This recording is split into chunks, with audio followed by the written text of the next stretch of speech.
Yeah, so we can start. So today I want us to start looking at a very new topic. So of course I've already shared the notes. So what you will do, don't wait for me to dictate. You just be taking short notes as we move on. Because I've already shared the notes. So as we start looking at topic number 3, it is known as membership. Topic number 3, it is known as membership in a company.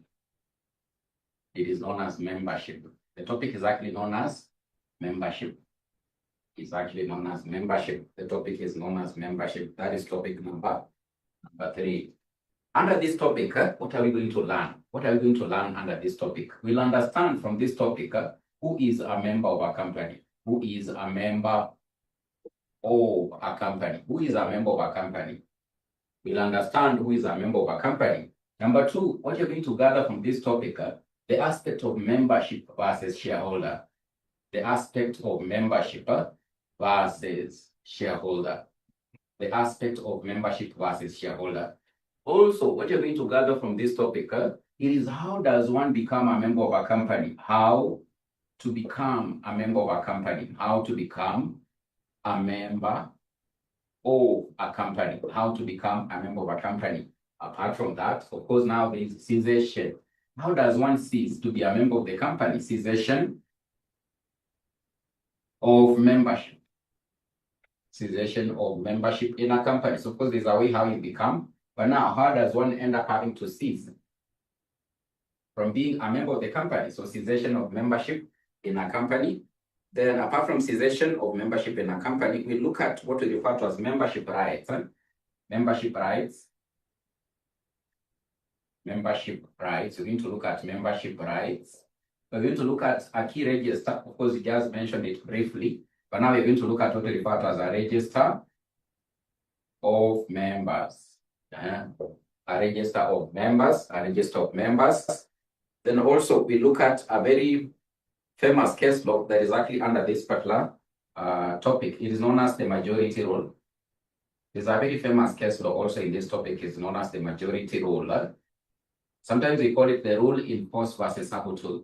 Rule in force versus habutu. We call it the rule in force versus habutu. Then we look at something we refer to as representative action. Representative action. Representative action. Then there's the last bit, which will actually be derivative action. Derivative action.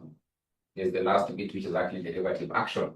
So that's what you're going to learn in this topic of membership in a company. Membership in a company. Membership in a company. So who is a member of a company? Who is a member of a company? That would be the question. Who is actually a member of the company? Who is a member of the company? A member of the company is a person whose name appears in what we refer to as the register of members, which I've already been able to indicate here.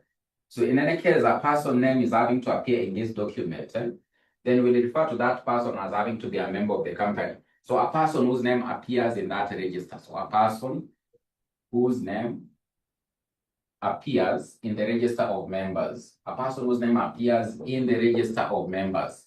So we'll refer to this person as a member of the company. A person whose name appears in the register of members will refer to this person as a member of the company. So when you talk about a register of members, then this is just like a document that is actually found there in the company and listing as to how who are the members of the company. Who are the members of the company? And of course, as we progress with the topic, you'll end up having to realize that in a company, when you talk about a person having to be a shareholder, ideally, we're having to refer to that person having to be a member. Because when you look at the ways as to how one becomes a member of the company, majority, not if all, it is through having to acquire shares in the company. So eventually, once you become a shareholder in the company, then you'll become the member of the company. Then eventually, your name will be included in the register of members. So in short, this term membership in a company and shareholder in a company can be used interchangeably to mean one and the same thing. Ideally, if a person is actually a shareholder in a company, we are having to say that person is the member of the company. So in other words, you can be able to say a member of the company is a shareholder in the company. The two terms can be used interchangeably to mean one and the same. One and the same. And I'm having to say when you start having to look at the ways as to how one becomes a member of the company, majority, if not all, these ways, you realize one is going to become a shareholder in the company. Then eventually, he'll become a member of the company. Eventually, his name will be included in the register of members. Who is a member of the company? A person whose name appears in the register of members. This register of members will enlist as to all those who are members of the company. In other words, if you haven't comprehended, we're having to say the term membership and shareholder can be used interchangeably to simply mean one and the same. Because ideally, when one becomes a shareholder in the company, his name will be included in this register. And therefore, eventually, he'll be referred to being a member of that company. Being a member of that company. Being a member of that company. So these two terms can be used interchangeably to mean what? One and the same. One and the same. One and the same. One and the same. And so long as now your name is having to appear in the register of members, then eventually we'll be able to conclude that you are a member of that company. You are a member of that company. So there's something I've been able to mention here, that the two terms can actually end up having to be used what? Interchangeably to mean one and the same. Because you're having to say eventually once you acquire shares and you become a shareholder, you are on the route of having to be included in the register of members, and now we'll be able to conclude that you are the member of the company. You are the member of the company. But take note of what I'm going to say here. Of course, these two terms can be used interchangeably, but you might find there are few exceptional circumstances where one will just end up having to be a member and is not what? A shareholder. Because I'm having to say that a member is when your name will appear here. And majority of the ways, if not all, is through having to acquire shares in the company. So if you acquire shares in the company, eventually you become what? A member of that company. So these two terms can be used sometimes interchangeably to mean one and the same. Because eventually once you acquire shares, you become the member of that company. But you're having to say there are a few exceptional circumstances. Exceptional circumstances where one will just be what? A member. There are a few exceptional circumstances where one will just be a member and is not actually what? A shareholder in the company, or vice versa. He's just a shareholder and is not what? A member of the company. So this term I've said here, you must actually be able to remember it. It is only when your name appears what? In the register of members. It's only you can be able to conclude that you are the member of the company. So if you're a shareholder, your name will end up having to do what? Appear there. And therefore, interchangeably, the terms can be used to mean one and the same, because once you become a shareholder, you now become a member and your name will be included here. But there can be a few exceptional circumstances where you'll end up having to realize that one is just a member and is not actually what? A shareholder of the company. What are these a few exceptional circumstances? Number one is in a company that is limited by guarantee. Remember, we learned about a company limited by guarantee. We can have a company limited by shares, and we can have a company limited by guarantee. So in a company limited by guarantee, there are no shares, and therefore there are no shareholders. We just have members. There are no shares, and there are no shareholders. And therefore we just have what? Members who have actually agreed that they can contribute how much towards the assets were it the company is going to be liquidated. So we can have exceptional circumstances where one is just a member of the company and is not a shareholder. Or sometimes one is just a shareholder and is not actually what? A member of the company. We've already mentioned one of those what? Exceptional circumstances in a company limited by guarantee. So in companies limited by guarantee, there are no shares. There are no shares or shareholders. It's a type of a company. There are no shares or shareholders. You've already learned about it. It's a type of a company where we only have what? Members, and we don't have what? Shareholders. In one limited by shares is where we'll have shareholders. And therefore those shareholders will be what? Will be members. But here is one of the exceptional circumstances where those who are the owners of this company are just what? Members. They don't have actually shares.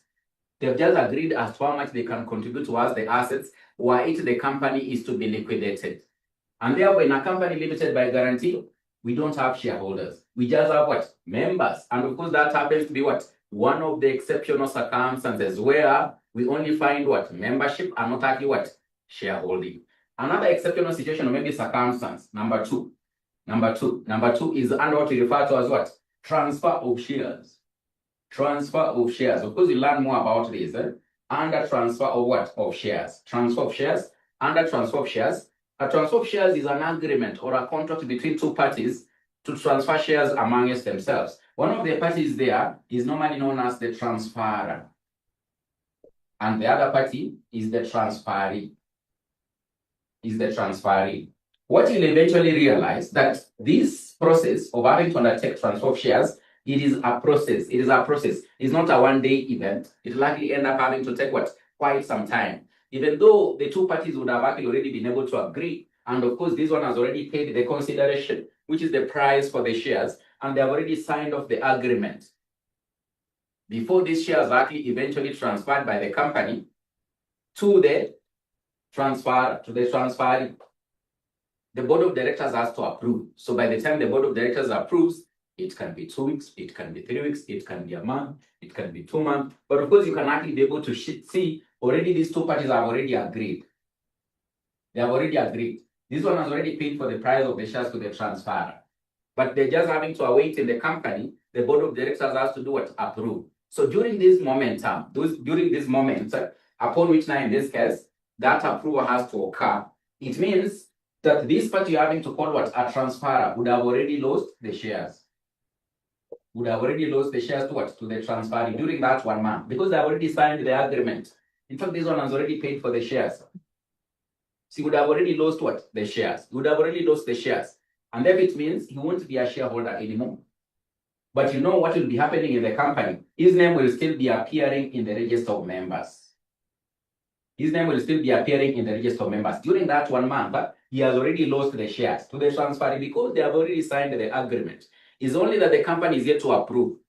Until the company is actually having to approve by the board, is when now they can remove the name of this transferor from the register of members. So ideally what is having to happen here, his name is still having to appear. Just go back to the initial definition I've said about membership.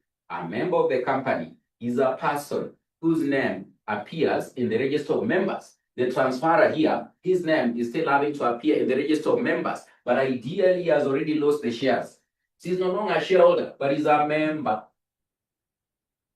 He's no longer a shareholder, but he's actually a member because his name is appearing in the register of members. Who is a member of the company? A person whose name appears in the register of members. For this transferor, his name is still having to appear in the register of members, but he has already lost the shares. He's no longer what? A shareholder. That is another situation where this party is just a member, but he's not what? A shareholder. And on the other hand, this one is already what? A shareholder, but he's not a member because his name is yet to be included until the board approves the transfer. Is when they'll be able to do what? Effect the transfer, and of course now in this case eventually make changes to the register of members by removing the name of this one and including the name of this one. So in this situation you can be able to see this one is just a member because his name is still appearing. This one is just a shareholder because he has already gotten the shares under the contract or agreement, but he's still having to wait. The company has to approve. I'm just waiting they approve so that they can approve, put my name in the register of members. Then I become what? A member. So in this kind of a situation under transfer of shares, this party here is just a shareholder. It's just in this case what? A member. Sorry, it's just actually a member and is not what? A shareholder because he has already lost the shares. While this one is just a shareholder and is not what? A member. Until the board of directors of the company approves, which might take quite some time, is when I, in this case now, will be able to say, now the name of this one has been included in the register of members, and therefore he has become what? A member of the company. So that's another what? Situation where you find that one is just a member and is not a shareholder, or vice versa. He's just a shareholder, but is yet to become what? A member of the company. Yet to become a member of the company. Another situation, number 3, is under what we refer to as what? Transmission of shares. Transmission of shares. Transmission of shares is almost similar to what? Transfer of shares, but they are not in this case the same. They're not actually in this case the same. Of course, we'll delve deeper into this in our next topic, is actually topic number 4. But this is what you have to take note of in this case regarding transmission of shares. Take note, we have transfer and we have what? Transmission. So don't confuse the two and you end up having to say they are the same. Under transmission, it occurs in a situation where there is death. insanity, or bankruptcy. There is death, insanity, or bankruptcy of a member or a shareholder of the company. In case of death, insanity, or bankruptcy of a member or a shareholder of the company. So, of course, in case of death, these shares have to be transmitted to the beneficiary. Maybe there's a will. There's a will which has not been disputed, because we can see most of these wills are being disputed. There's a will, and he has mentioned what? The beneficiary. Insanity, so you can appoint what? A trustee. Insanity, or those persons who are actually insane, they're incapacitated to undertake certain contracts or agreements. And therefore, part of the areas they might actually be limited is in terms of having to do what? Hold shares in the company. So they can agree, in this case, they're having to do what? Transfer to a trustee. A trustee is someone who can be able to hold property on your behalf. In case of bankruptcy, inamaanisha umesota maze, and therefore in this case, creditors are actually all over you. They're actually all over you. And therefore, all your assets are supposed to be taken over by a person we refer to as a receiver who has been appointed by the court. In case you're not actually able to settle your liabilities, you can be declared to be bankrupt by the court or maybe by your creditors. Then what will happen? They'll appoint a party we call what? A receiver, who will eventually take over your assets. Part of the assets to be taken over are the shares. So shares are still what? Assets. So they can be taken over by what? By a receiver. They can actually be taken over by a receiver. So of course, still, these will actually end up having to be a process. This transmission, just the same case as transfer, it is a process. It's not a matter of, in this case, a person having died today, and already the company is aware, and therefore they remove his name in the register of members. So they have to get what? Letters of administration from the beneficiaries, having to indicate that this person is no longer with us. Ideally, under his will or his letters of administration, it is that these shares are supposed to be transferred to the beneficiary.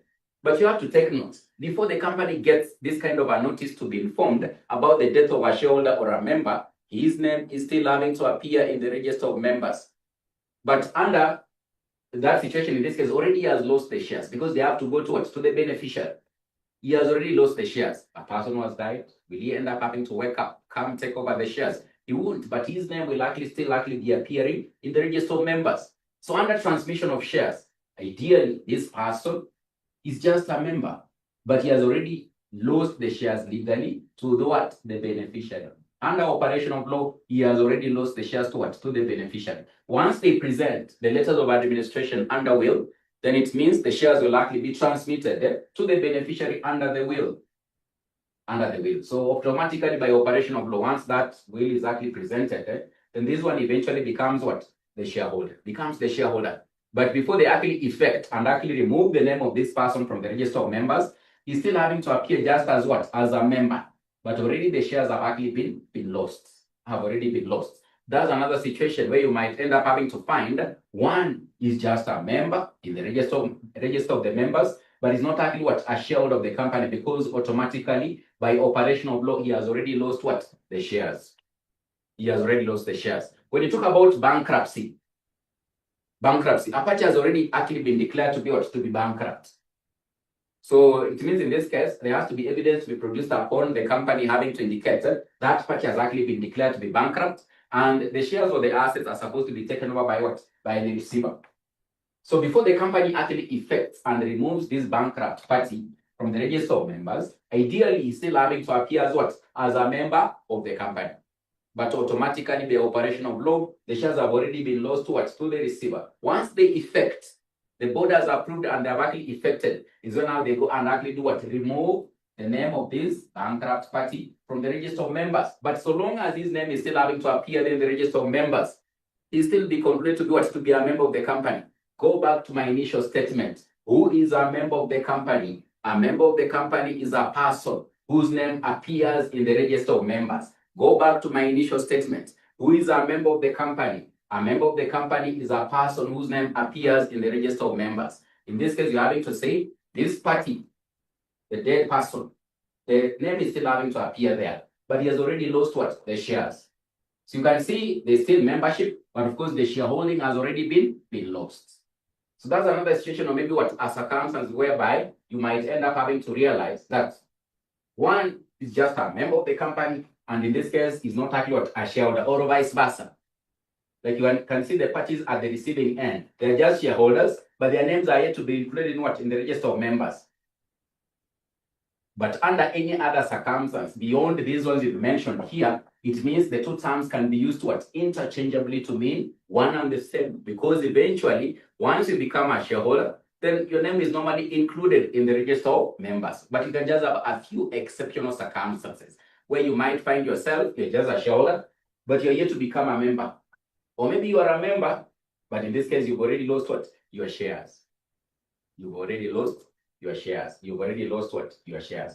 So those are some of what the exceptional circumstances under which you might actually find that one is just a member and is not a shareholder, or is a shareholder and is not what? A member. But of course, generally, the two terms can be used interchangeably to just mean one and the same. Membership or shareholding is just one and the same, except for those a few exceptional circumstances we've ended up having to mention. We've ended up having to mention. So you have to take note of that. Take note of that. When bankrupt as a person, are you not different from the company? Why are you affected? A separate legal entity. Why are you affected? A separate legal entity. So when bankrupt as a person, are you not different from the company? So you see, if you have shares in a company, those are part of the assets you're having to own. What thing you have to take note about in this case being declared to be bankrupt, or a receiver having to be appointed. In case of an individual, that receiver normally takes over your assets. So if you have shares in a company, those are part of what? Your assets. So when a party is declared to be bankrupt, it means in this case, you are owning shares in the company. You are owning assets in the company. So apart from, in this case, those shares, you could be having land at home, you could be having a motor vehicle. So they'll take over the motor vehicle, they'll take over the land, they'll take over the shares, they take over your assets. Shares are assets. If you own shares in a company, are like assets. Intangible assets. That's why they'll be taken over. That is why they'll be taken over. So we can look at ways how one becomes a member of the company. So ways how one becomes a member of the company. And of course, I've already been able to mention majority of these ways. You realize that it is through having to acquire shares in the company. Ways one becomes what? A member of the company. Ways to become a member of the company. Ways to become a member of the company. Become a member of the company. And there are a number of ways as to how you can be able to become a member of the company. Number one is through direct allotment of shares. Direct allotment of shares. Direct allotment of shares is through direct allotment of shares. Number two is through transfer of shares. Transfer, I've explained it briefly already. Transfer of shares. Number three is through what we call transmission of shares. I've also explained it briefly already. Transmission of shares. Transmission of shares. Number four, it is subscribing to the memorandum of the company on formation. Subscribing to the memorandum. Subscribing to the memorandum of association. On formation of the company. On formation of the company. Subscribing to the memorandum of association on formation of the company. Number five is through the doctrine of estoppel. Through the doctrine of estoppel. Through the doctrine of estoppel. Doctrine of estoppel. Through the doctrine of estoppel. Then another way is through agreement. So by agreement. So through agreement to become a member. We can talk of through agreement to become a member. So by agreement to become a member. So by agreement.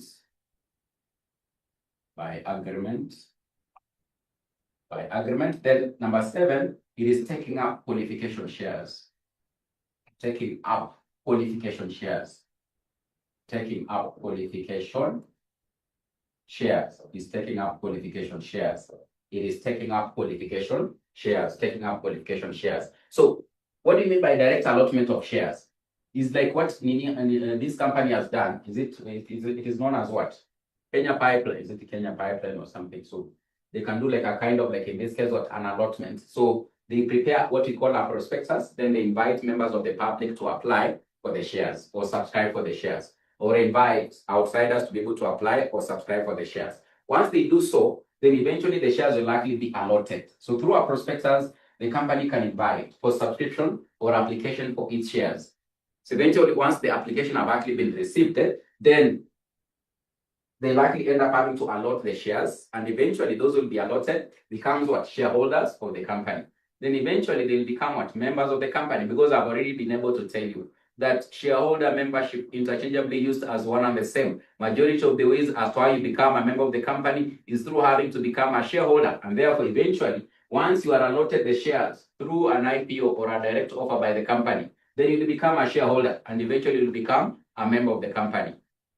Transfer of shares, this one I've already explained. There are two parties. The transfer of shares is a contract or agreement between two parties, the transferor and the transferee. The transferor is the one who actually agrees to transfer the shares to another party, known as the transferee. So the consideration for the transferor is to give out the shares. The consideration for the transferee, the one receiving, is to pay for the price of the shares. Once they have entered into this kind of an agreement, then in this case it means the transferor, now the person who becomes the shareholder here is the transferor.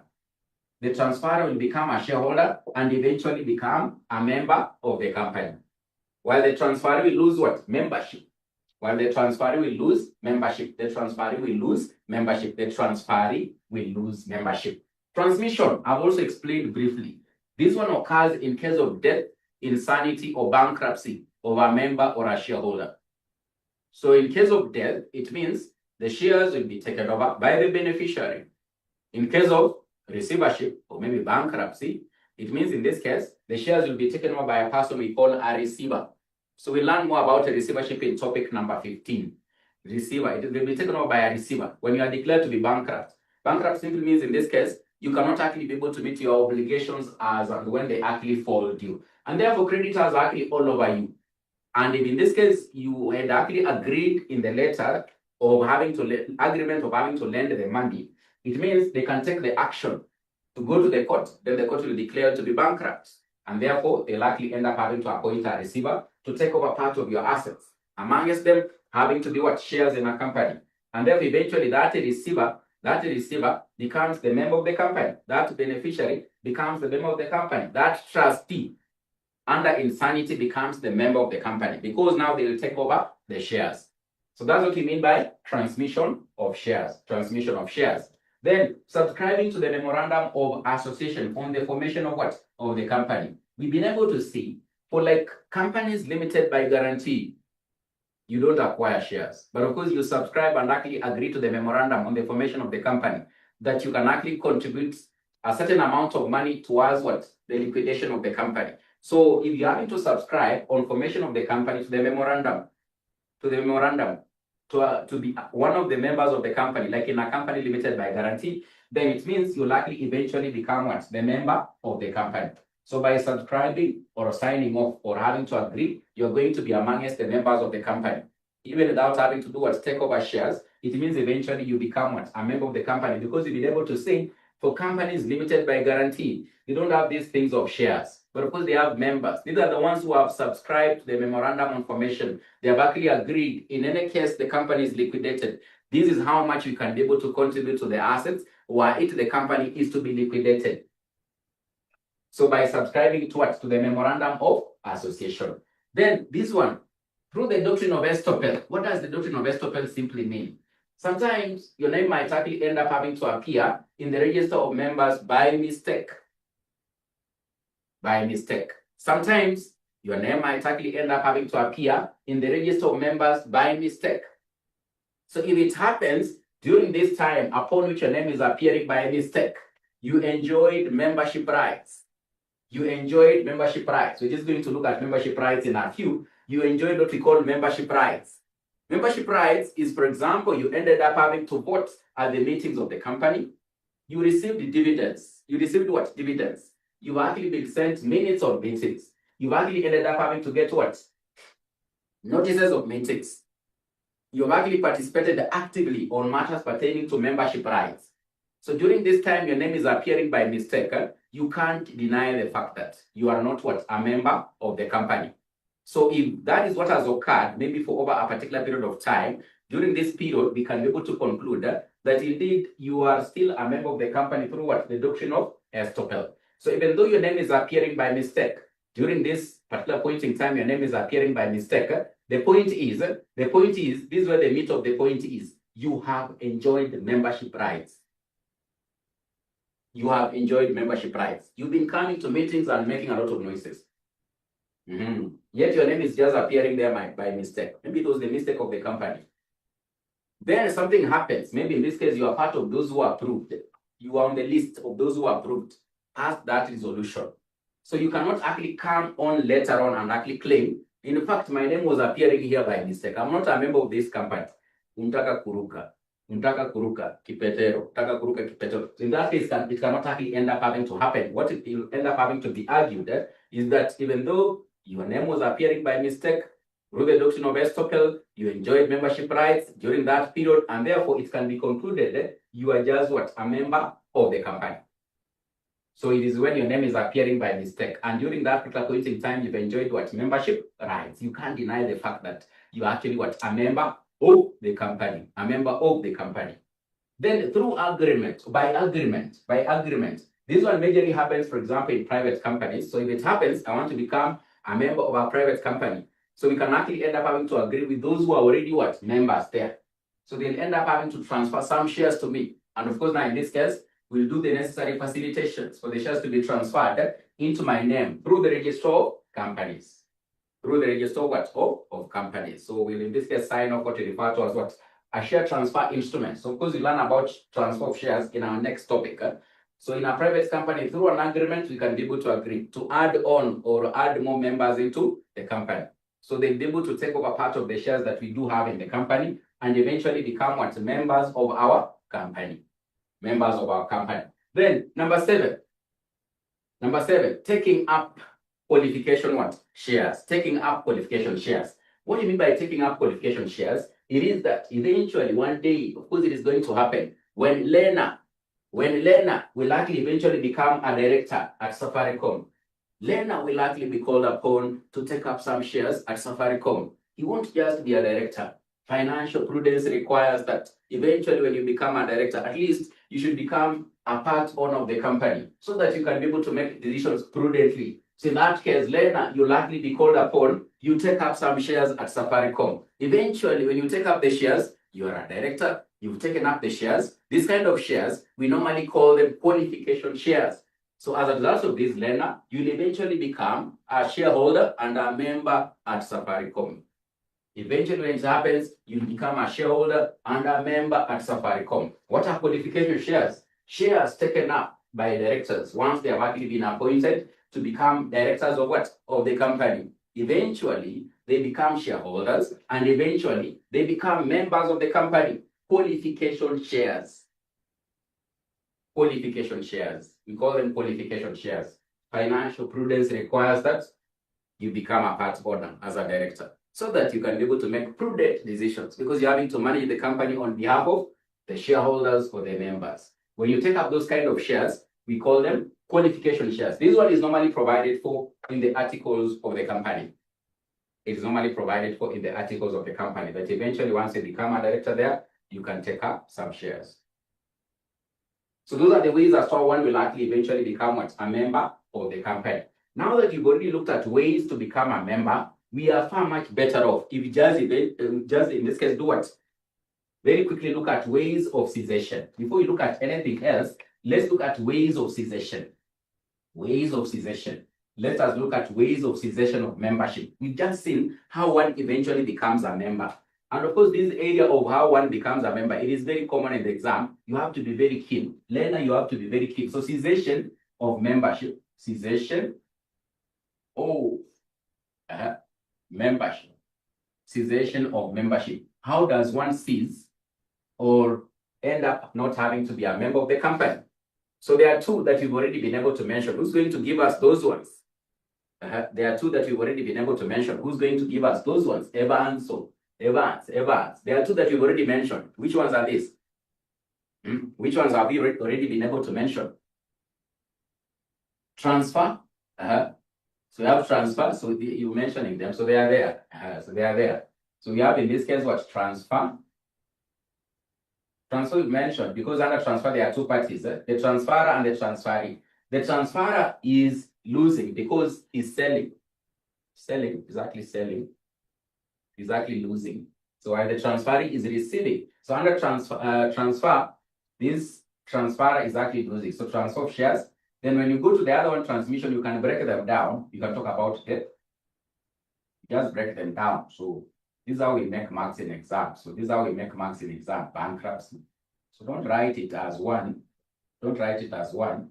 Ever will be reducing your marks. You have to be very smart in this exam. You have to be very strategic. So you break that one so that you make more marks. So in case of death, bankruptcy, insanity, insanity. Of course, if you look at your notes, they are there. So number 5, we have mortgaging of shares. Mortgaging of shares. Mortgaging of shares. We have mortgaging of shares. We have which other one? So lien on shares. Lien on shares. We have liquidation of the company. Liquidation of the company. Liquidation of the company. Liquidation of the company. Which other have we not been able to mention? So you have lien on shares, liquidation of the company, transfer of shares, death, bankruptcy, insanity, mortgaging of shares. Which other have we not actually been able to mention? The others we haven't actually been able to mention. Which other have we not actually been able to mention? And see, people have already listed them there. Valid surrender. Yeah, valid surrender is correct. Valid surrender is correct. Valid surrender of shares. Just validly surrender the shares. Apart from valid surrender, liquidation. Forfeiture is correct. Forfeiture is correct. I can see forfeiture. Forfeiture is correct. Forfeiture of shares. Forfeiture of shares. Then there's conversion of a share warrant. Conversion of what? A share certificate into a share warrant. Conversion of share certificate into share warrants. So conversion of share certificates into share warrants. Conversion of share certificates into share warrants. So transfer of shares I've already explained. Do I really have to explain again? Do I really have to explain again, Mercy? Do I really have to explain again, Mercy? Do I really have to explain again, Mercy? I have already explained. Here there are two parties. There is the transferor. There is the transferor. And there's of course what? The transferee. The transferee. There are these two parties. There's the transferor and the transferee. The transferor is the one losing the shares because he's the one agreeing to transfer to the other party. And therefore, as a result of that, he seizes. While on the other hand, this is the one now who appeared under becoming. The transferee is receiving. The transferee is receiving because he's taking over what? The shares. And therefore, that's what you're having to say. This one appears in both of them. So because for the transferor is seizing, the transferee is receiving. And therefore, he's becoming. So death, I've already explained. This one I've already explained. In case of death, the shares are normally taken over by the beneficiary. So the beneficiary becomes, while the deceased party loses what? The shares. Then bankruptcy, I've explained. When one is actually declared bankrupt, it means he's not actually able to meet his liabilities and obligations as and when they actually fall due. In that case, a person we call a receiver. A receiver. A receiver is normally appointed by the creditors or by the court to take over the assets of the bankrupt party. Amongst the assets that can be taken over, it is shares in a company. And as a result of that, the bankrupt party ceases to be a member of the company. Insanity, an insane party. These ones sometimes they are incapacitated to undertake certain what? Contracts or maybe agreements. And as a result of this, part of what they can actually end up having to lose is actually membership of the company. And the shares, they can actually bequeath them to a trustee. So they'll enter into a trustee agreement where a trustee will hold these shares on their behalf and manage those shares on their behalf. So we call it, in case of what? Insanity. So mortgaging of shares. What is mortgaging of shares? Mortgaging of shares is where you use your shares as a security for a loan.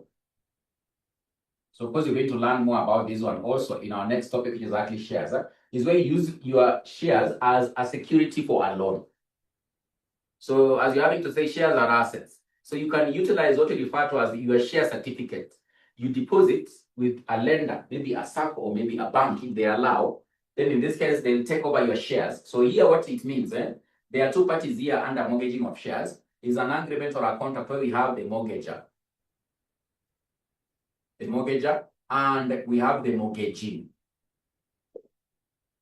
We have the mortgager and the mortgagee. Among the two parties, who is the lender? Among the two parties, who is the lender? Who can tell us who is the lender among the two parties? Between the mortgager and the mortgagee. Who is the lender? Among the two parties, who is the lender?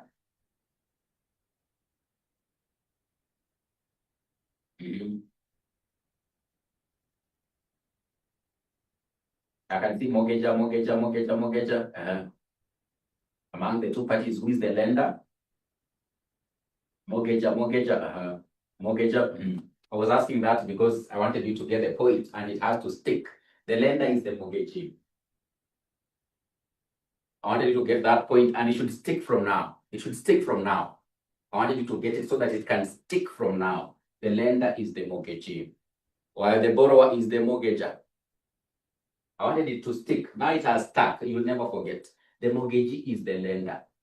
The mortgager is the borrower. The mortgager is the borrower. So in this case, what happens, if you use your shares as a security, it means the mortgagee will take over the shares. Until maybe, it depends with the kind of agreement. He can take over the shares immediately, or he can take over the shares when you have defaulted. So if that is the case, it means the mortgager, who is the borrower, will eventually lose the shares, will eventually lose membership of the company. That's why mortgaging of shares is one of the ways as to how one could end up having to cease to be a member. It is where a shareholder has utilized his shares as a security for a loan.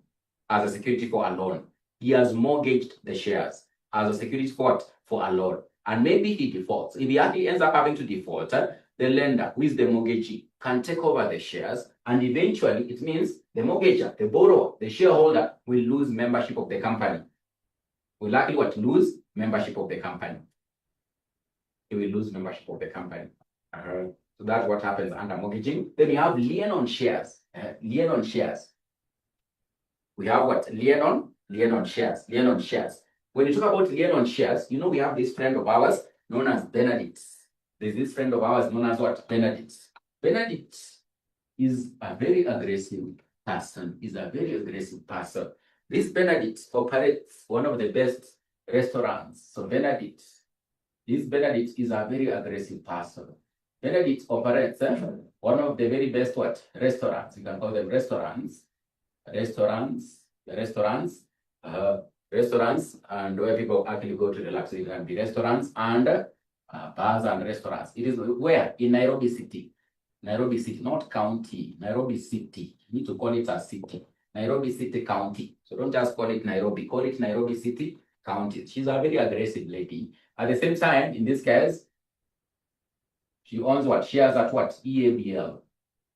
East African Breweries Limited. East African Breweries Limited. So very serious shareholder there. Don't joke with this Benedict. The kind of shares she's having to own there is close to 20 million worth. Don't joke. 20 million worth. And at the same time, she's running one of the best chain of restaurants and bars in Nairobi City. You can just imagine how she's having to thrive. So you can see she's actually what? A shareholder here. She's actually a shareholder here. So what happens is that this EABL, they do supply her.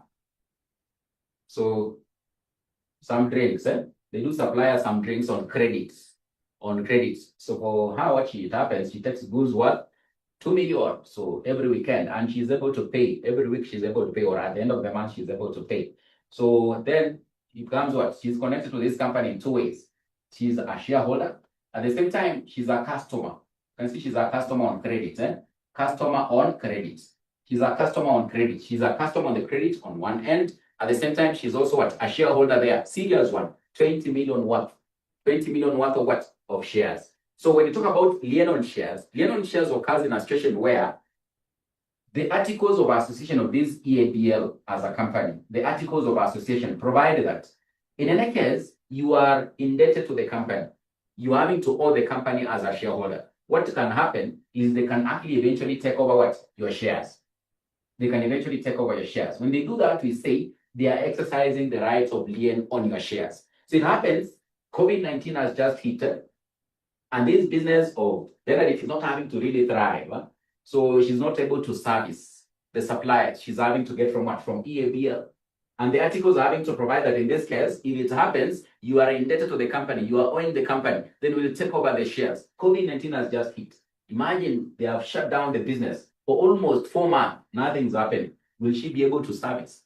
Even if in this case, it means getting from the pocket. Will she continue getting from the pocket for all those months? It cannot happen. So it means this EABL will be claiming from her some supplies that they had actually made, but she's yet to pay. She'll likely be indebted. She'll likely be owing. The point is, this is where the meat of the point is, the articles of association of EABL provide that in any case, you are a shareholder like Benedict and you are indebted to the company. You owe the company. They can take over your shares.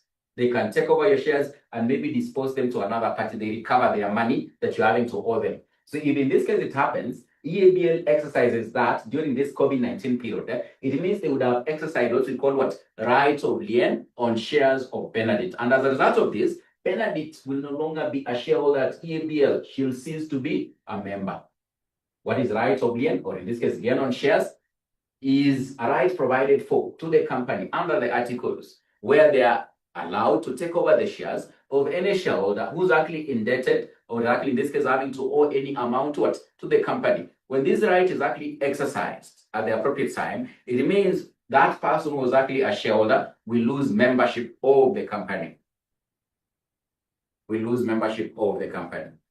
So that's what we refer to as what? Lien on shares. So of course, we're going to look at it again in topic 4. We'll delve deeper into it in topic 4. And now we'll see how it is connected to this one. How it is connected to mortgaging of shares. Sometimes they can occur at the same time.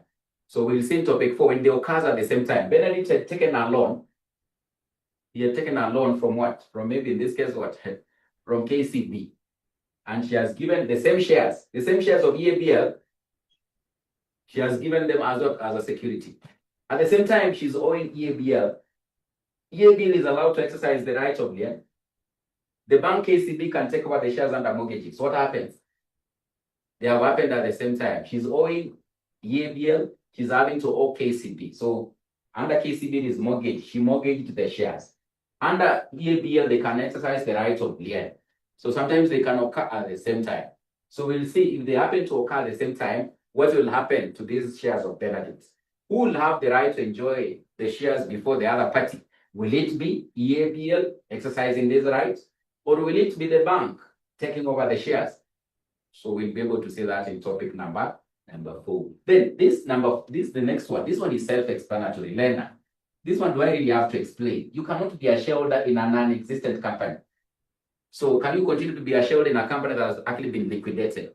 When you talk about liquidation, it is the process of having to end the life of a company. We say that a company is not born naturally. We have to undertake a process we call what? Incorporation, formation, or promotion for it to come into existence. The same case, we say that a company doesn't die a natural death. A process has to be undertaken to end the life of a company. We call it liquidation. Therefore, later when you hear about the term liquidation, it is that process undertaken to end the life of a company as an artificial person or as a separate legal entity. Once that has happened, it means all who are members cease to be members of the company. Can you really be a member in a non-existent company? It cannot happen. And therefore, liquidation of the company is one of the ways that in this case, eventually, once it is concluded, you will no longer be a member of that company. Valid surrender. Sometimes you can just validly surrender your shares. You can just validly surrender your shares. So maybe in this case, you do not actually wish or continue to be a member of the company. So through valid of surrender of shares, it means one ceases or loses membership of the company. Forfeiture of shares. Forfeiture of shares is cancellation of shares of a shareholder who hasn't paid calls on shares. Who hasn't paid calls on shares. So you people, you have done a lot of financial accounting. You have done a lot of financial accounting. You have done a lot of financial accounting, although there are some who haven't been in class for the last 10 years. So they have just appeared in intermediate work. So in fact, in this case, if you ask them what is debit, what is credit, they start asking you, only what are you saying? You are confusing us. But now, if you've done financial accounting, you must have done in this case what? Allotment of shares. Allotment of shares. Allotment, we must have done this one, allotment of shares. An allotment of shares, you are going to be told something like in this case what? First call, second call, then maybe final call. Then maybe you'll be told on allotment. On allotment, you'll be told on allotment. Maybe the face value of the shares, having to be issued is maybe 20 each per share. Then you are told on allotment they paid 10. On first call they paid maybe 4 shillings. On second call 4 shillings. On final call 2 shillings. So that eventually they can actually fully be able to pay what? The full face value. The full face value. So forfeiture will happen in a situation where the company has made a call to a shareholder or to the shareholders to pay any, these amounts are outstanding. They are outstanding because it means on allotment, they are calling upon you, make sure you've already paid 10 shillings. When they just allot the shares like this, you must have already paid 10 shillings on those shares that you're having to be allotted. Then they'll say maybe after 3 months, they'll do what? The first call. After another 3 months, the second call. After another 3 months, the final call. Maybe after now, full 9 months, they would have already been able to recover the full face value of what? Of the share. So when you talk about forfeiture, it happens where the company has made a call, has given out a notice to the shareholders to pay any outstanding amount on their shares. Then you fail to pay. They have said you must actually end up having to pay on 1st of April. Part of what? April.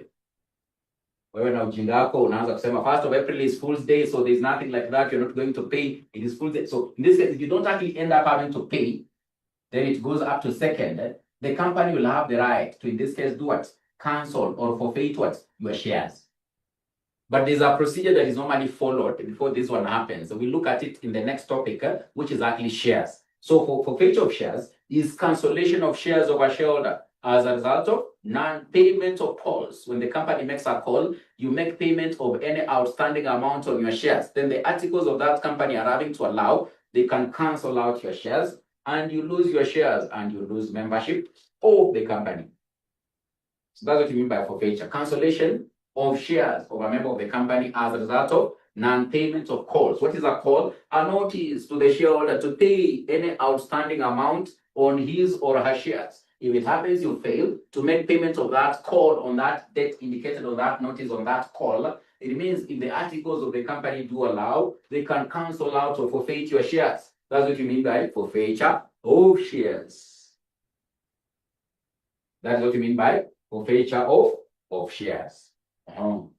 Forfeiture of shares. Conversion of a share certificate into what? A share warrant. Conversion of a share certificate into what? A share warrant. You know, when you buy the shares of the company, Gloria, you'll actually be given what? A share certificate. You'll be given a share certificate. Gloria, you'll be given a share certificate. This one will likely be able to authenticate or indicate, indeed, Gloria, you are a valid shareholder, you are a valid member of the company. But if it happens under that share certificate, there's a provision. You can convert it into a negotiable instrument we refer to as a share warrant. If there's a provision that in this case you can convert that share certificate into what we refer to as what? A share warrant. A share warrant is like in this case what? A negotiable instrument. You can be able to transfer to another party. Then eventually once he presents to the company, he'll take over the shares. It's like a check. You know, in this case, when Gloria, you draw a check, you'll give it to what? Benedict. When the Benedict presents to the bank, eventually the money in your account will be drawn and it goes to what? To Benedict. Same case, this one is like what? A negotiable instrument. In this case, you can convert what you've been given as a share certificate. You prepare this share warrant, you give it to what? Benedict. Benedict just appears with it in the company.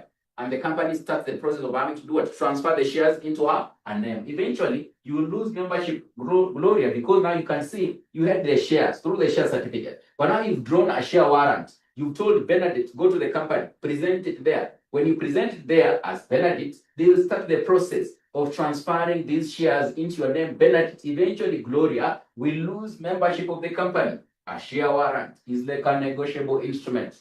Is an instrument upon which one can actually be drawn, or in this case, you can actually be able to draw the name of someone. Then eventually he presents to the company and the shares are transferred into his or her name. We call it what? a share warrant.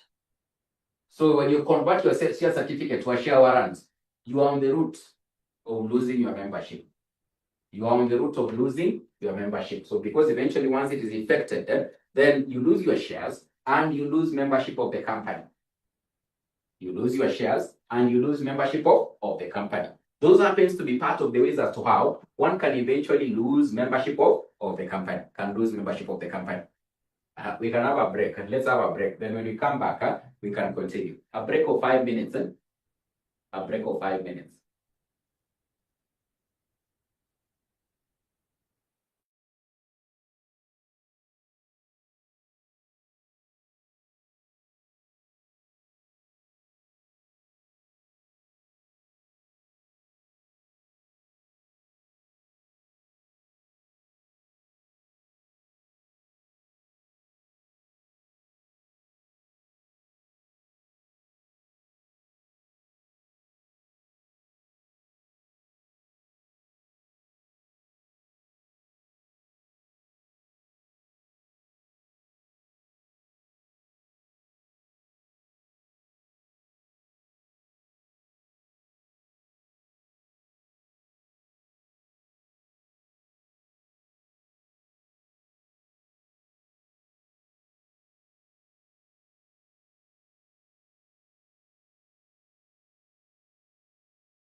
Yes, welcome back. So confirm there whether we can proceed.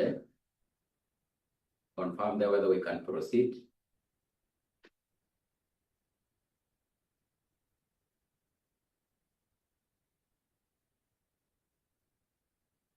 I can see you are saying yes, yes, yes, yes. I can see you are saying yes, yes, yes. Not even a single person is having to say no.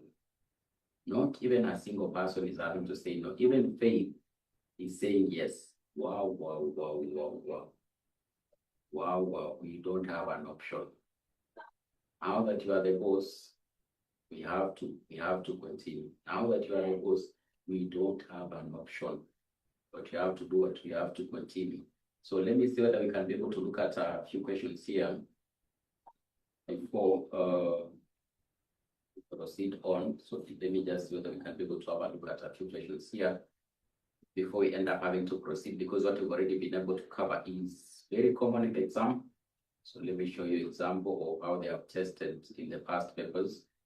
Because what you're trying to say here, see your story at Japa. These things can just appear in your exam.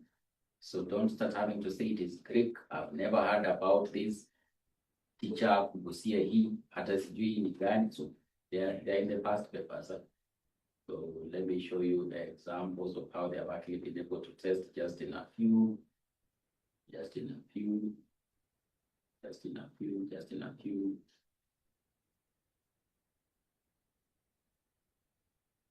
So of course there's this one here. It was tested in April 2025. We haven't looked at it, but let me just show you so that the rights of a member of a company, rights of a member of a company, rights of a member of a company. You can see this one here, Diana, this one here. It is question number 2B. We're just going to look at it. In fact, it's part of what you'll be able to finalize with this topic. You can see, discuss 6 rights of members of a registered company. Discuss 6 rights of members of a registered company. Right to vote, right to receive dividends, right to get notices of meetings, right to attend meetings, right to a copy of the financial statements. We're going to look at them in a few. So I think that was the one they tested there regarding membership. There's no any other question regarding membership. Regarding membership, there isn't. But now let me show you another one where they ended up having to test on how to become a member. So that was in April. So but let me show you the one they tested on membership. So there are a few questions here regarding membership. Membership. That is topic 3. Regarding membership. So you look at this question here. April 2022, question number 1A. Highlight 6 ways in which a person might become a member of the company. So we just looked at it a while ago by allotment, subscribing to the memorandum, agreeing to become a member and your name is eventually entered on the register, agreeing to take up qualification shares like Lena, who we said eventually very soon, she's going to be a director at Safaricom. She'll be called upon to take up some shares through transfer, where we have 2 parties, transferor, transferee, transmission in case of death, insanity, or bankruptcy, or lunacy. Lunacy is the same as insanity. Lunacy is the same as insanity through the doctrine of estoppel. So that one, also that one of cessation, they really like it. I don't know that I'll be able to see one here, because these others, we haven't covered them. So let's not start confusing ourselves with things we haven't covered. We haven't covered derivative claim, not yet. So that's just some of the reasons how they can end up having to test this particular topic here. We are having to call what membership. We have to call membership. These others we haven't covered. You can see this one that was repeated here. In May 2018, describe 3 ways through which a person might become a member of the company. They really like that question. They really like that. How to become a member. How to become a member. How to become a member. But just before we took the break, I can see some of our friends had asked some pertinent questions here. So let me see whether I can be able to get them. When one agrees to become a member, is there a contract signed? So there's, for example, in a private company, there's what we call a share transfer form. This share transfer form, you'll get it from the register of companies. And you can be able to get it from the register of companies. Then you likely fill it out. Then it is normally certified by a company secretary. Then you submit. So the 2 parties transferring shares amongst themselves, they'll end up having to sign that share transfer form. Then once they have already been able to agree, then the company secretary can be able to certify it. Then they submit to the register of companies, and eventually through that kind of an agreement, eventually the person becomes the member of the company. So we learn about the share transfer in the next topic, which is actually topic number 4, as to how shares are transferred in a company. So there's one of our friends here who was asking a question here. Let me see whether I can be able to get this question. It was about what?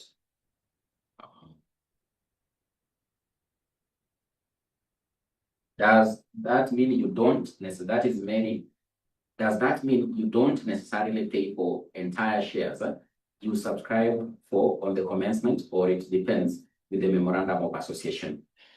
So I think I was making a reference to what we call allotment of shares. That's what I was having to say, that that is a concept you learned about in financial accounting. Under allotment of shares, there are different ways a company can end up having to allot shares. So when allotting shares, it means they have offered shares. They have offered shares to the members of the public, like what this Kenya Pipeline has done. They can say each and every share is having to go for 9 shillings, but they say on allotment, you should pay like maybe 6 shillings. Then when they make the first call, you make a payment of another shilling. Second call, payment of another shilling. Then third, final call, payment of then in full you would have been able to pay 9 shillings. So mainly it happens on allotment of shares.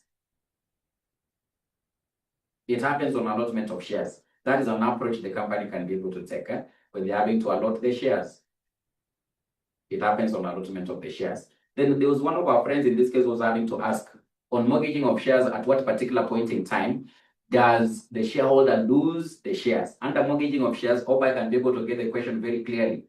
That on mortgaging of shares, does the shareholder lose the shares immediately, or maybe later on after he has already been able to default? So when you go to the next topic, which is actually topic number 4, we will learn about mortgaging of shares, where I'll end up having to teach you and inform you there are 2 modes of mortgaging of shares. There's what we call equitable mortgaging, and there's what we call legal mortgaging. Under legal mortgaging, indeed, it actually happens immediately when the lending of the money has occurred. Under equitable mortgaging, indeed, it ends up having to happen when you have defaulted. So it depends. The lender can be able to decide immediately on the lending of the money. The shares are transferred into what? Their name. Alternatively, they can be able to agree that when you have defaulted is when they take the step. Of course, when you get there, we'll get to learn what are the benefits if you go for legal mortgaging and what are the disadvantages when you go for equitable. So we get to look at that, but that is what it depends. It can be immediately or it can be maybe later on. So there are 2 modes of mortgaging, legal and equitable mortgaging. So we learn more about them in our next topic, which is actually topic number 4. Number 4. So it depends. Yes, I can see Mary Luck says got it. Mary Luck says got it. I can see Mary Jane is having to ask, when one agrees to become a member, is there a contract? This one I think I've explained. I've said there's a share transfer form upon which once you sign it, it's like you've entered into an agreement. That share transfer form has 2 parties to sign, the transferor and the transferee. When they sign it up, is the basis upon which the agreement or contract of transfer has been entered into. So that share transfer form is the basis upon which the agreement or contract of transfer has actually been entered into. Yeah, so I think I've been able to answer those questions. You know, many luck will just end up having to say, teacher maze, and I ignore my questions. Ananibo aje, teacher maze. Hata yona nini yangu, teacher ananibo aje. But I think I've been able to answer that one. So let's move on. So in this case, you can actually move on and look at some of the membership rights. I think in this case, they're actually listed in your notes. You can be able to see them. So there are so many membership rights that you'll be able to enjoy eventually once you become a member of the company. There are a number of membership rights that you'll be able to enjoy eventually once you become a member of the company. And of course, you can be able to see in that question that I've just been able to show you in the past papers, they were asking, what are the membership rights? And in fact, if you check your notes, I've highlighted that area of membership rights. Meaning what? What does it mean? It is a danger, Musumeno, that one. You have to really to be very keen when you're having to go through the notes. Don't ignore it and say this membership rights is nothing. So you have to be very keen with regard to what membership rights, because you can see it can easily be tested. And it has not only been tested in that sitting that I've just showed you. In the past papers, it is in there almost 4 times. It is one of the commonest areas they are likely to test you on, the membership rights. So of course now, eventually when you become a member of the company, there are certain rights you'll end up having to enjoy. You'll likely end up having to enjoy. If you look at your note, in this case, you're having to say, right to be sent a proposed written what? Resolution. Right to be sent a proposed written what? Resolution. So when you talk about a proposed written resolution, right to be sent a proposed, right to be sent a proposed written resolution. What is actually a resolution? So a resolution is actually what has actually been agreed upon at a company meeting. So if in this case, it is a resolution that in this case has been proposed, it means it's one that they're actually going to approve at a company meeting. Maybe the company has convened a meeting. Part of what they have actually been able to agree, they're going to change the articles. So they have already proposed the articles they're going to change. They have sent you in advance when they are sending out the notice for the meeting. They have informed you they are proposing to change the articles of the company here and there.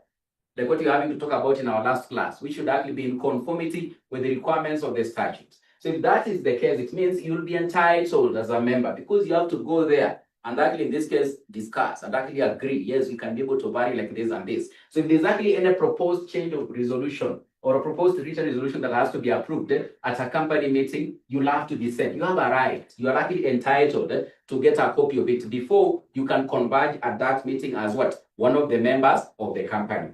You can see the other right to require circulation of written what? Resolution. So you can in this case call upon if there's actually any proposed or written resolution that hasn't actually been circulated. You can actually call upon the directors or maybe the company secretary or that person having to convene the meeting to send out that resolution to each and every member of the company. Then the right to require directors to call a general meeting. You have that right. You can write to the directors. Tell them there's a matter of urgency in this company of ours.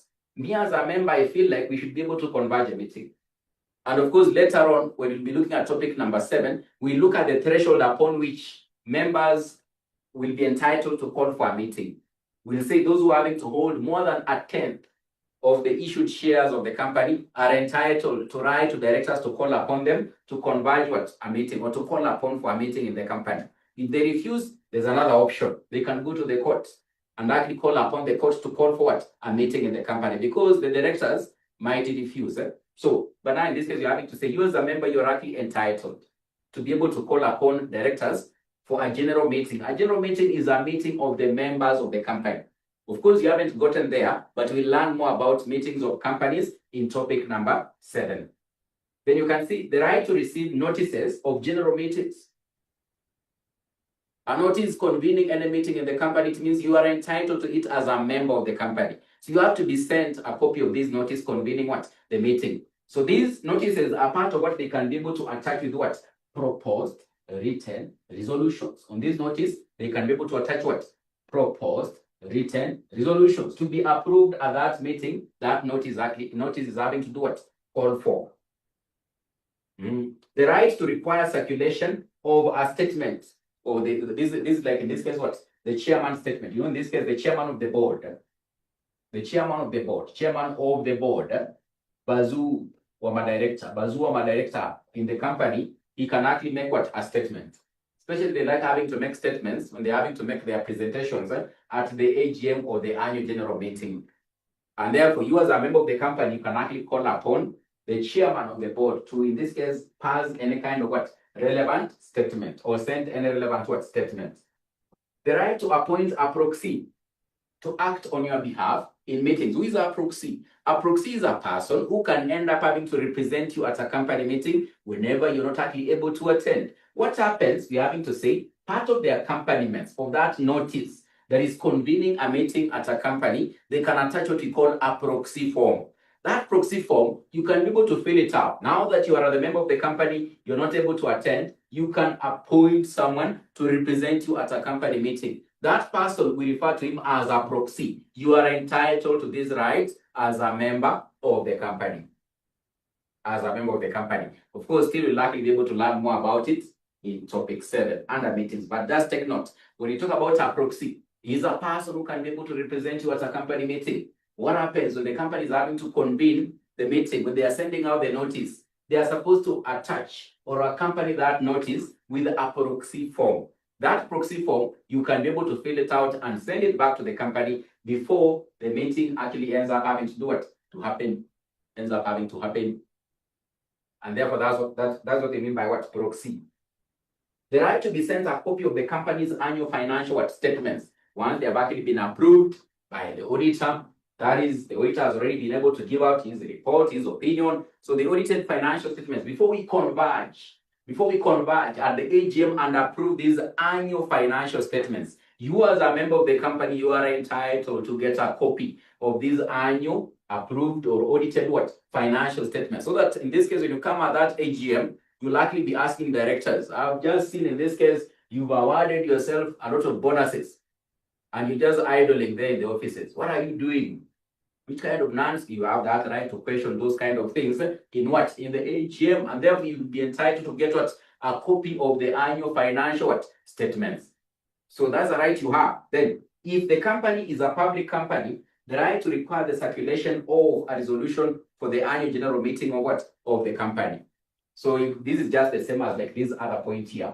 So an AGM is a special kind of a meeting that is normally held once each and every year. Once each and every year. It is normally held majorly within 6 months after the end of what? After the end of the financial year. So that's why you see most of the companies, they do their AGMs between January and March, April to June there. So within a period of 6 months after the end of the financial year is because they want to come and actually approve the annual financial statements. And therefore, if there's actually any kind of resolution to be approved at this kind of AGM, then you as a member, you have a right to call upon for the circulation of that kind of proposed resolution. Right to receive dividends. This is the most highest level of expectation of any shareholder that have acquired shares at KPC. But are they going to pay me dividends at the end of the financial year? If it happens, they have made a profit and they have actually declared the dividends, then I'm entitled to get a share or a portion of these dividends. So when you talk about dividends, is what you enjoy from the company out of the profits which have actually been realized by the company. So once the company has been able to do their mathematics and actually computations and their financial statements, they'll have the profit after tax. Profit after tax. Out of the profit after tax, they can be able to transfer some to reserves. Then part of them also, they can end up having to pay out as as dividends. As dividends. So you are entitled once they have declared. So dividends is normally proposed by directors, then eventually approved by members or shareholders at an AGM. Once it has been approved, then you have the right to get a portion of these dividends. That is part of the other right you can be able to enjoy as a member of the company. The right to vote at general meetings of the company. So we'll see, we talk about resolutions here, is normally through voting. So we'll say voting, it can either be by show of hands, or it can actually be by having to do cast ballots. Cast ballots at a general meeting of the company. And therefore you will decide or approve a resolution depending upon the threshold required. Like we say when you talk about change of name. Benedict, do you remember change of name? Change of name. We say for change of name, you need Special resolution. You remember change of name? You know, in this case, Benedict might have actually forgotten. Change of name. We say change of name, you require a special resolution. A special resolution. These are kind of resolutions that requires a supermajority, more than 75% of the voting rights. More than 75% of the voting rights to approve. More than 75% of the voting rights to approve.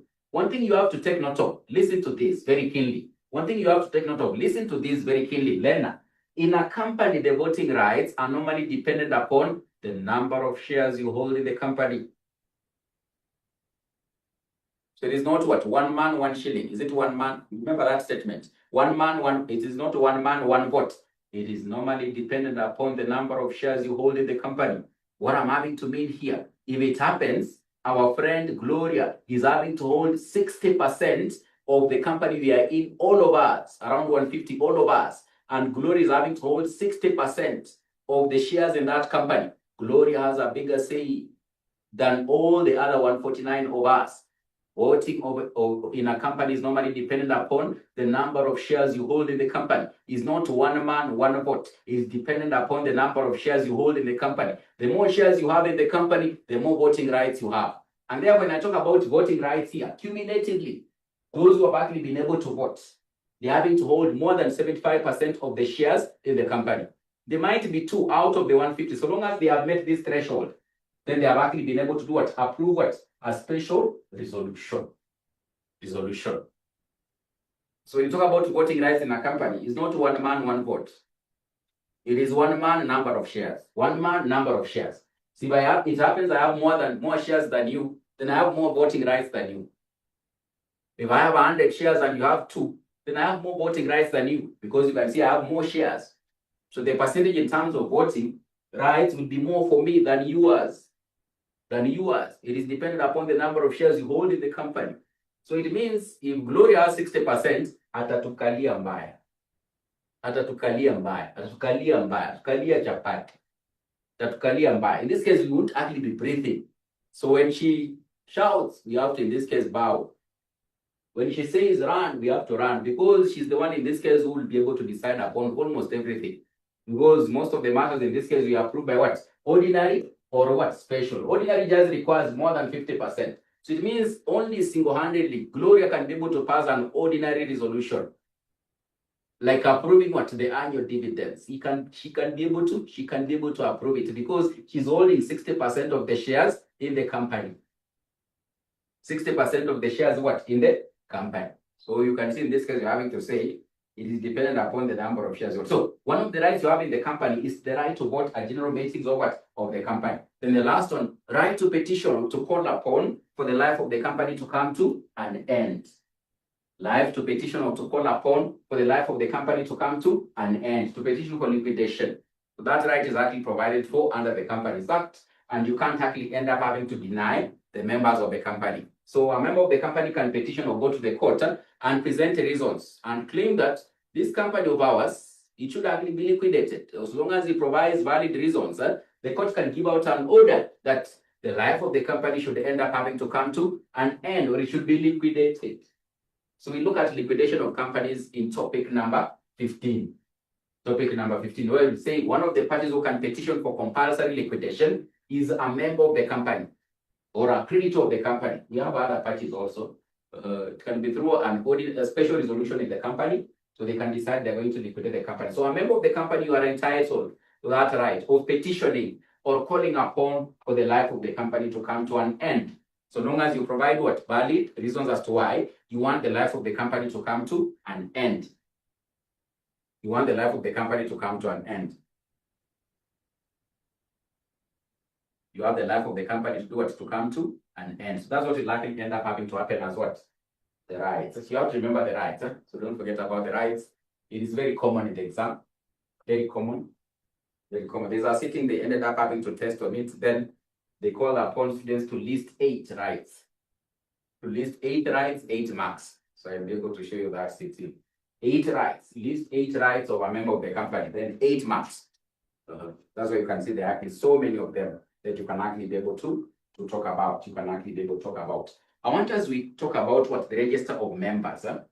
Register of members. We had already mentioned it briefly. When I was having to introduce, but I want us now we close this class. We finish up this class by looking at the register of what? Members. Register of the members and the contents. Register of members and the contents. So already I've mentioned that the register of members will likely enlist all those who are members of the company. So register of members. And we talk about register of members. Remember these things, the contents. Remember these things about the register. Contents, the location. Location of the register of members. Location of register of members. Then also there's normally what? Variation. So there can actually be variation or maybe having to adjust the register of members. So variation and actually adjustment of the register of members. Rectification. We call it rectification. So rectification. Rectification of a register. So you must actually be able to know under what circumstances can you actually end up having to rectify. Rectify is to change. Rectify is to change. Rectify is to change. So the register of members, you've already been able to say it enlists all those who are members of what? Of the company. So obviously the contents that will be there will actually comprise of the name of the member, name of the member, name of the member, number of shares held, if he or she has shares, number of shares held. If, for example, is a company limited by shares, number of shares held. Then the dates when one became a member, dates when one became what? A member. Then if it happens, one has ceased to be a member, then also the date of what? Cessation of membership. Date of cessation. Date of cessation of membership will likely also be indicated there. Those are part of the content of the register of what? Of members. It will have the name. So we can talk about also the address. When you talk about the name, then you obviously have what? The address. Name, address of the member. Name and address of the member. Name and address of the member. It will have the number of shares held by this member. It is a company limited by shares. The dates when this person actually became a member. Then if it happens, the person has ceased to be a member, then the date of cessation. Date of cessation of membership. Date of cessation of membership, meaning he or she is no longer a member of the company, meaning he or she is no longer a member of the company. Then when you talk about location, this register of members of the company will actually be located at the registered office of the company. So there are those locations where it can actually be kept. It can be at the registered office. It can be at the registered office, or it can be at any branch of the company. Any branch of the company.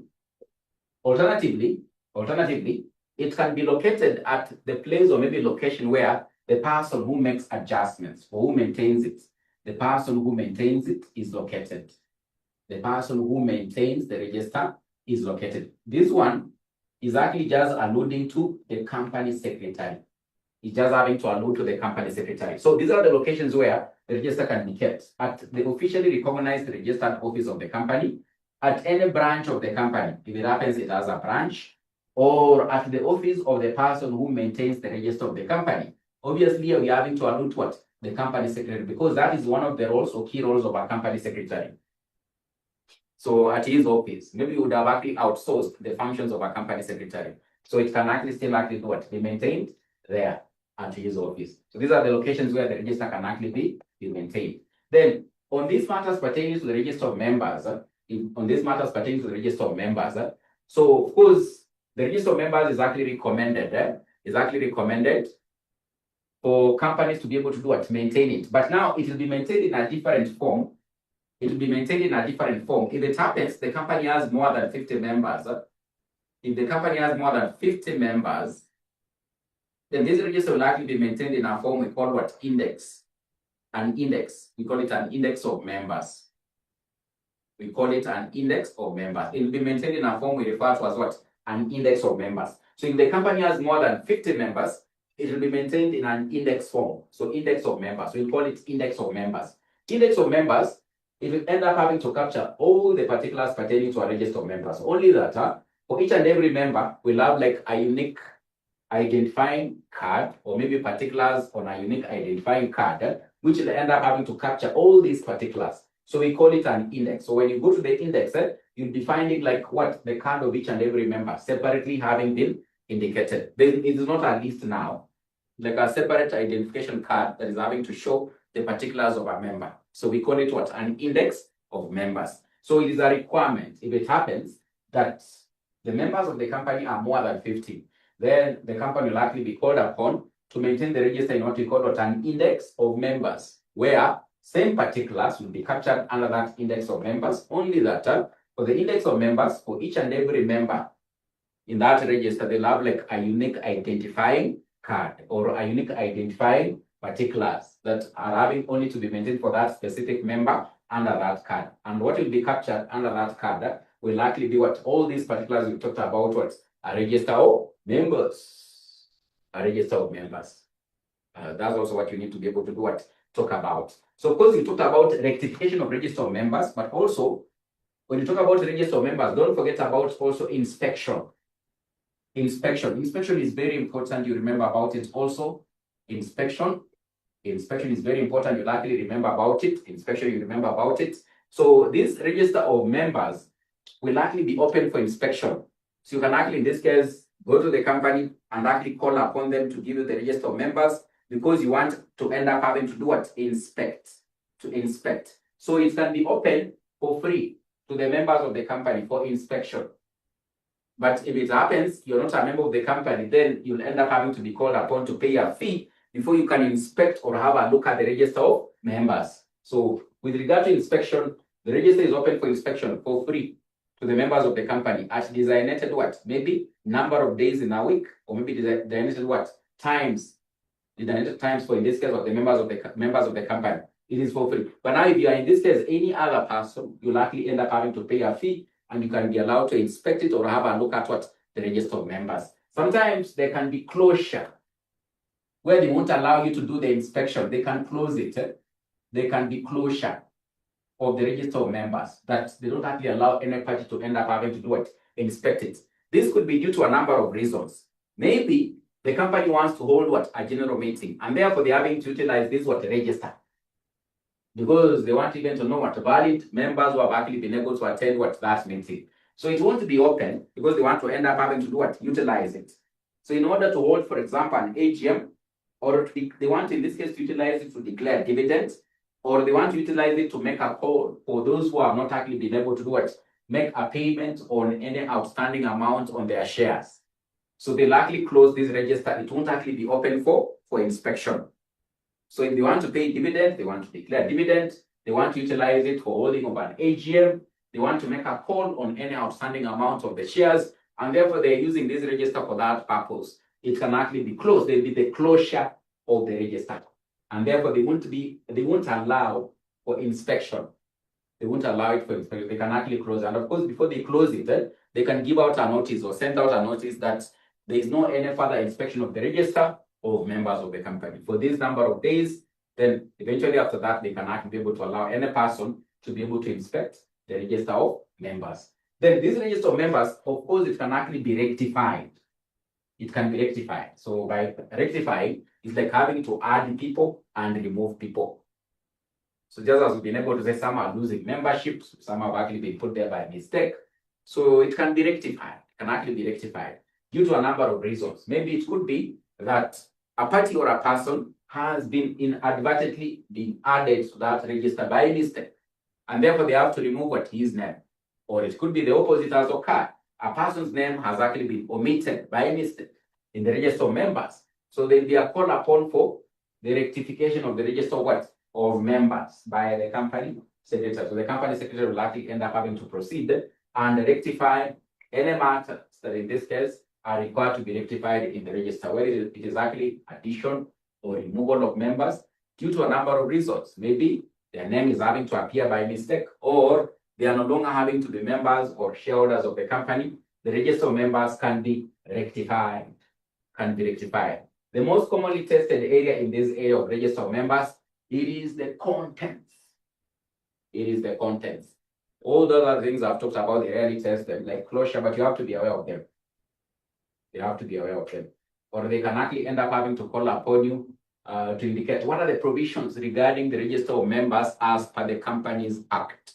So when they say that, talk about all this, the contents, the location, what I've said, the rectification, what I've said, and the inspection.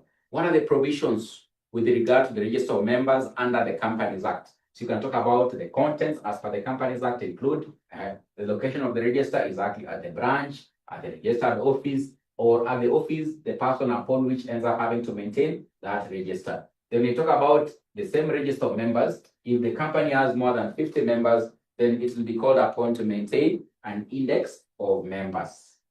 But what they are likely in this case to test very commonly is normally this one, the contents. It's normally the contents. They'll ask about the contents of the register of members. The contents of the register of members. So don't forget about the contents of the register of members. I think we can end there. So we can end there for today. So we'll wind up with these other things later on about majority rule, about derivative action, about representative action. So we look at them in our next lesson. We look at them in our next lesson. So let's see what people are asking here. Right to alter the memorandum and the articles in accordance with what? With the law.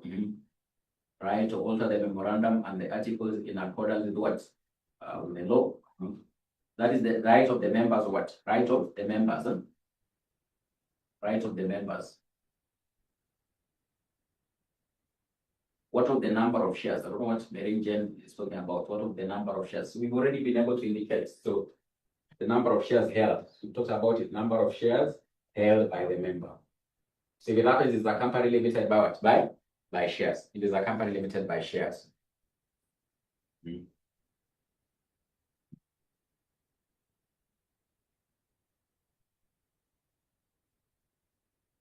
Any other question? Any other question before we proceed? Before we close? Any other question? So I think there is a does valid surrender has a process? Does valid surrender has a process? Suppose if you're having to validly surrender, it just means you have to do what? Notify the company. You can just notify the company. It can be in writing. It can actually be in writing that you are validly having to surrender your shares. Or maybe you are surrendering the shares to another party. You are surrendering if you are surrendering the shares to another party, it means you likely write the consent to the company. Then at the same time, you'll have to fill out the share transfer form to agree that you've transferred or surrendered the shares to another party. Without that party having to pay any price or consideration, you surrender to that party. And therefore, you fill out a share transfer form, that party signs, then of course, you surrender the shares to that party. So you can write a consent, and then if you're transferring the shares to another party, you fill out a share transfer form, upon which now the company will facilitate the transfer to the name of that person you're having to surrender to.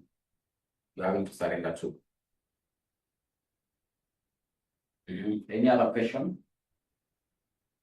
Any other question? If there isn't, so I think let's end there. So let's say hooray to this class. I wish all of you a good night. So we have a revision class. When is it? Is it Friday? We do have a revision class. Is it Friday or when is it? You had agreed when? Is it Friday or Thursday? It's one of the 2 days.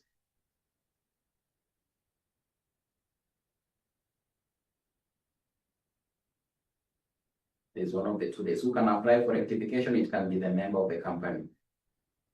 It can be the member of the company. So on Friday 1, so the 1:15. Friday 1:15, there will be a revision session for 30 minutes. So those who won't be able to attend, you'll get that particular class on the LMS. So you'll get that particular class on the LMS.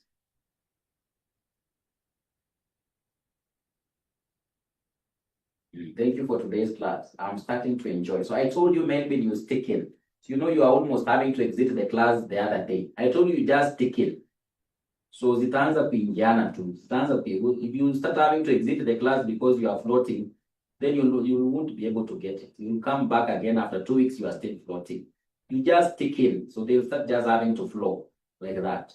They'll just start having to flow like that. Yeah, so I think that's it. So you can have a good night. So let's catch up on Friday, 1:15 p.m. Thank you so much and have a good night.